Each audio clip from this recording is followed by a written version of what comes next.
Hey everybody, what's going on? It's the Wrestling King 619 here, back at you with another video. This time we're going to be talking about SmackDown that happened on December 22nd. I know it's December 28th right today, but, you know, I know I'm late, but so be it. And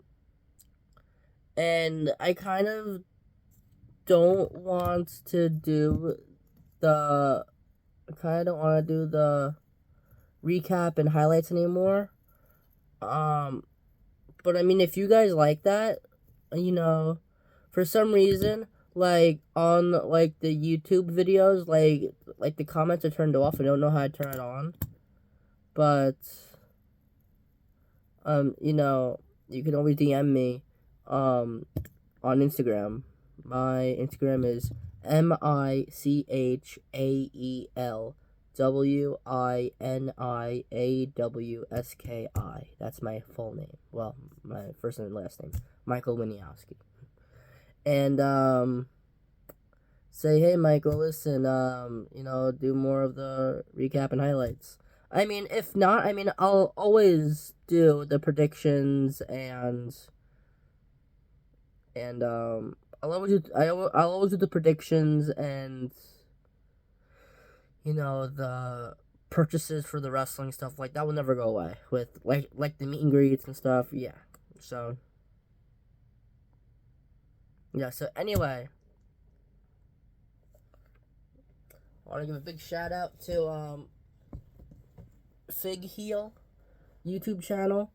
He has over like 15,000 subscribers. This is his wrestling figure encyclopedia. I'm not gonna get into it too much because I did it on the last video. Just to let you know, it's forwarded by Xavier Woods. All the figures from 2010 to 2023. Any promotion, like even like the indies, like MLW, whatever. MLW, New Japan, Ring of Honor, AEW. Major Wrestling Figure Podcast, WWE, of course, Impact. I forgot about Impact. In the last video. Alright, so even like the micro brawlers, and like the plush pillow thingies too, the Brawn Buddies or whatever. Alright, but anyway, let's get into SmackDown. It's the Happy Holidays SmackDown edition, and AJ Styles is in the ring explaining why he attacked LA Knight, last week. He said, both Randy and Knight want Roman Reigns, and I don't blame them, but I don't give a damn about them, and I want Reigns at the Rumble. But then LA Knight came out. I see a fatal 4-way match brewing. Knight said, Reigns is first after you. And Styles said, you stepped over me to get a tag match with Cena against the Bloodline at Fastlane. And then got a title shot with Reigns at Crown Jewel. I think Styles is jealous. And Styles says, whoever steps in my way, I'll drop them. But then Orton came out. He said, I can understand both of you are frustrated with the Bloodline, but they've put me on the show for 18 months. He said, nothing's going to get in my way. Knight said, both of you got put on the shelf by the Bloodline, but not me. I'm basically bulletproof, and I want Reigns first. But then Nick Aldis came out. He said, all three of you have bold claims against Roman Reigns, but in 2 weeks, so next week then. SmackDown, New Year's Revolution. It'll be you guys in a triple threat match, and whoever wins gets a Reigns at Rumble.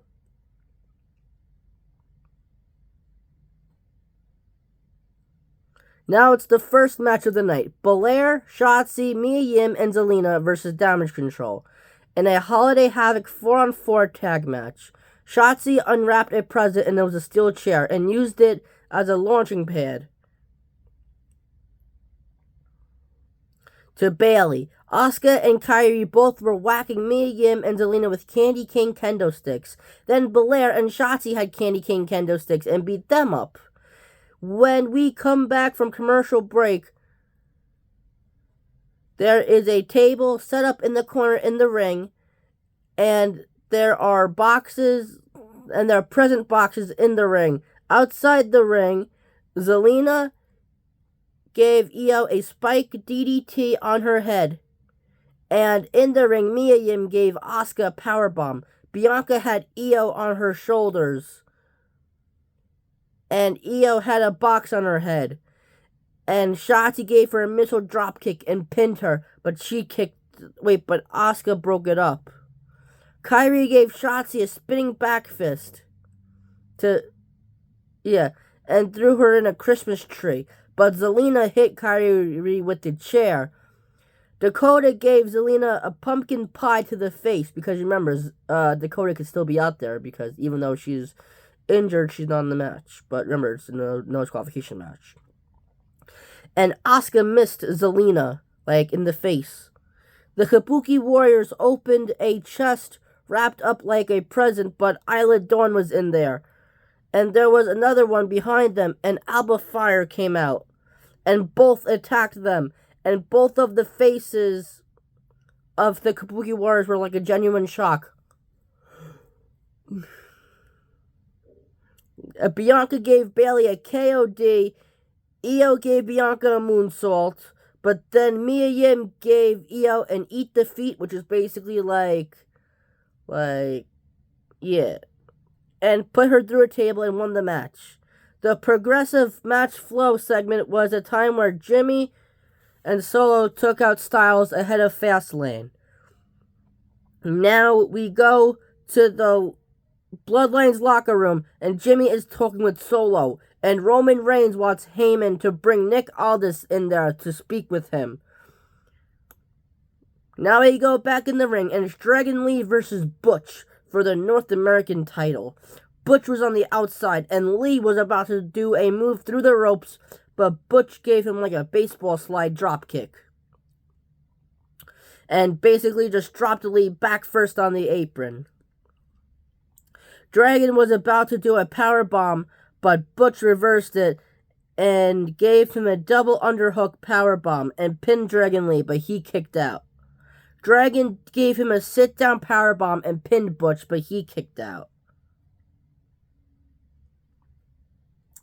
Butch was trapped upside down in the corner of the ring, and Dragon was about to do his stomp. But Butch broke Lee's fingers. But Dragon Lee still did the stomp and couldn't capitalize because he had to pop his fingers. He had to pop his joints back in.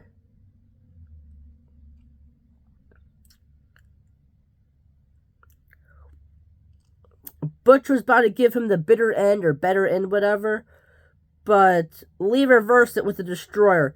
Did an Operation Dragon and pinned him and won the match and retained this title. And after the match, they shook hands. Now we go back to the Bloodline's locker room, and Nick Aldis is with Roman Reigns. Reigns said, "You booked both the triple threat match and the match between Solo and AJ tonight." Excuse me. Reigns said you booked both the triple threat match between. You booked both the triple threat match and the match between Solo and AJ tonight. And Aldis said, "Yes, I did." Reigns said, "What would have been better was that if you ran it by me first, because see, I'm the tribal chief." Adam Pearce understood that. Nick said, "I am an executive, and while we're on the subject of Pearce, I am the general manager, and he is a mid-manager. And I am looking forward to both of those matches, and the winner of the triple threat and facing you at the Rumble. And I'm hoping we get to know each other better." And Reigns was just flaring his nostrils. Now it is Kevin Owens versus Carmelo Hayes to advance in the finals in the United States Championship tournament. We go outside the ring, and Kevin Owens literally threw Hayes into the steel steps. Hayes did a scissor axe kick, which is what Booker T used to do, and pinned Owens, but he kicked out. Hayes did a face-first spinning bulldog and pinned Owens, but he kicked out. Again. Hayes was propped up on the top rope, and Owens gave him a spiked DDT right on his head and pinned him, but he kicked out. Owens gave him a big lariat and was looking for the pop-up powerbomb, but Hayes reversed it with the code breaker. It's called the first 48, but I call it code breaker because that's what Jericho did. Owens gave him a pop-up powerbomb and pinned... Yeah. Pop-up powerbomb and pinned him, but Mello kicked out. And then Owens gave him a swanton bomb and a stunner and pinned him and won the match, and now advances to the finals of the United States Championship Tournament. And after the match, they shook hands. Now we go backstage and Mia Yim is literally hugging AJ Styles, and the Good Brothers are back. If you don't know who the Good Brothers are, Gallows and Anderson. And I don't think they're on good terms with AJ Styles, because Carl Anderson said that they have not heard anything from AJ Styles since he got taken out.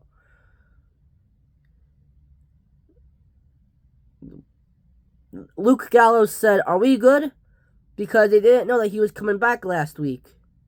But AJ said, "I don't know, are we?" And he just left. Now there's a vignette of Karrion Kross and Scarlett. Kross said the greatest proclamation is soon to be forgotten without a scribe or authors. And there was a silhouette of 3 people, and we know that AOP, aka Authors of Pain, are under contract with Lashley. Are under contract with WWE. And I think that they're going to join forces. There was rumors, right, with Wrestling Days, the YouTuber, but after he said authors, it kind of clicked in my mind. Like, yeah, Authors of Pain, authors, yeah. Now back to the ring, it's Bobby Lashley versus Santos to advance in the finals of the United States Championship Tournament. And of course, the Street Profits are at ringside.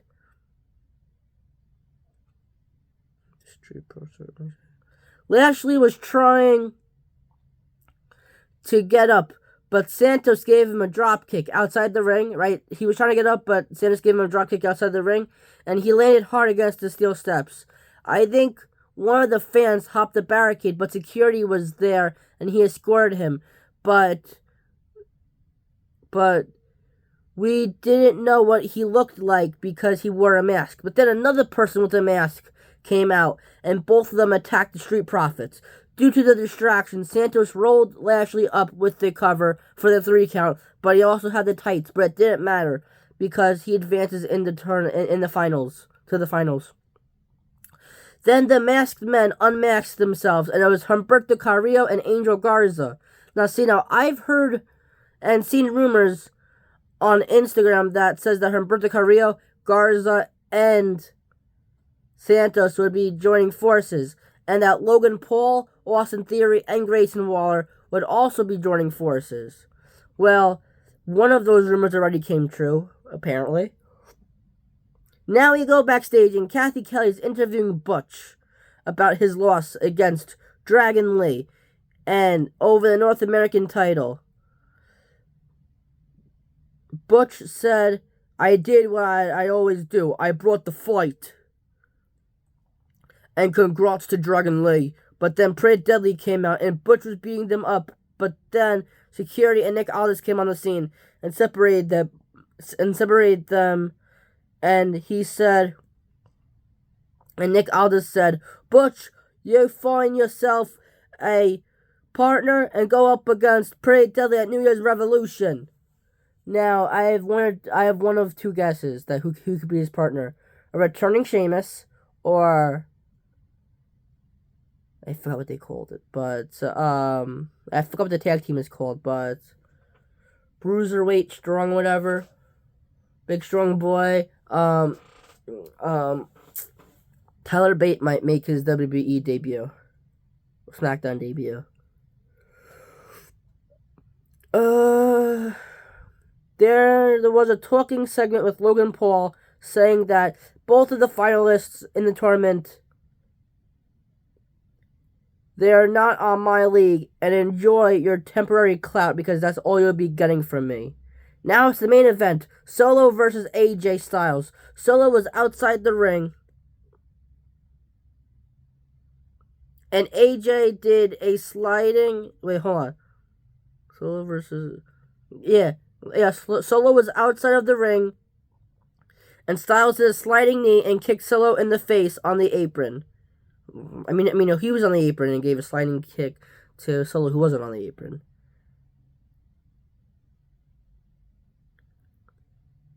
And then he jumped over the top rope with a punch to Solo, but AJ's also favoring his leg. Solo gave AJ a headbutt to Styles' ribs and pinned him, but AJ kicked out. AJ went face first hard in the turnbuckle, and Solo gave him a hip attack. Solo went for a diving headbutt, but AJ rolled out of the way just in the nick of time. AJ did like a Jericho lion moonsault from the middle rope, and pinned Solo, but he kicked out. But Solo got him with a Samoan drop and pinned Styles, but he kicked out. AJ tried to pick up Solo for the Styles Clash, but couldn't lift him. Although, he still did a phenomenal forearm, but couldn't capitalize on Solo because he rolled out of the ring. But then Roman Reigns came out and was beating on AJ Styles, which called for disqualification.